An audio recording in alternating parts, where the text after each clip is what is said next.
In this video, myself and Mick from 360 Rumors are going to show you 10 really helpful DJI Osmo Pocket tips and tricks. So let's get started.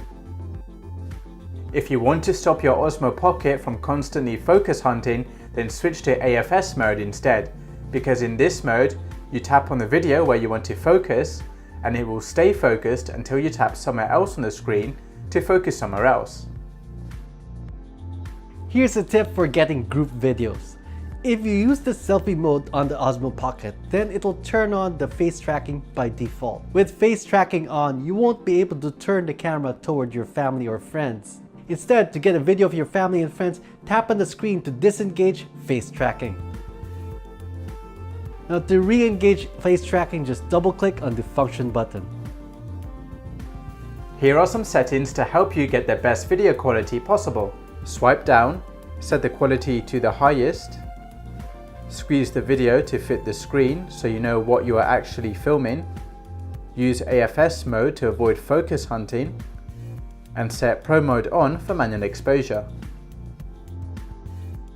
Now, did you know that you can use a cinematic 24 FPS frame rate without using your phone? Now, if you're in the US or in other NTSC regions, then by default, it's going to shoot at 30 FPS, which is more for video. To use 24 FPS, just turn on your Pro settings and you'll see that you'll be able to access the 24 FPS frame rate. Here are some quick shortcuts. Tap this button once to quickly change between video and photo mode. Double tap this button to recenter the gimbal, and triple tap this button to flip the camera to selfie mode. Now here's a tip for quickly adjusting the tilt on your Osmo Pocket. You don't have to use the slider on the touchscreen. Instead, you can just grab the head of the Osmo Pocket and move it up or down. Now please note, this is only for tilt. Don't do that for panning. There are two microphones on the Osmo Pocket. One is located below the screen and one is located near the USB-C port. Always make the screen face the direction you want to record sound for the best quality. The microphone near the USB-C port is a noise cancelling microphone. It's sampling and removing the background noise, so make sure not to cover this up. For smoother panning, use slow follow instead of fast follow.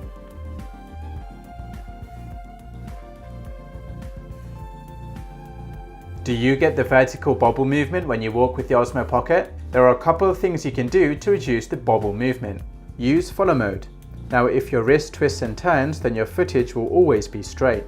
Tilt the Osmo Pocket 45 degrees instead of keeping it upright.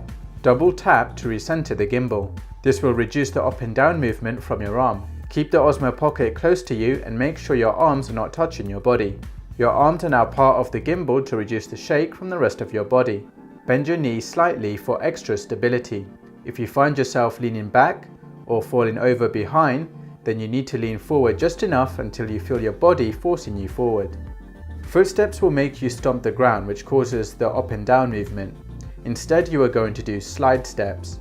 So instead of raising your foot up and down, you are just going to slide forward. This will take hours and hours of practice to nail, so don't worry if you can't do it right away. Do you like cinematic angles? Try this. Use the underslung mode to get dramatic low shots from your Osmo Pocket. This technique works best when you have a tripod adapter. And that's it. If you have any of your own tips you would like to share, then feel free to drop them in the comments below. Don't forget to subscribe to Mick over at 360 Rumors to learn more about 360 and 3PV cameras. And don't forget to subscribe to me for more helpful tutorials.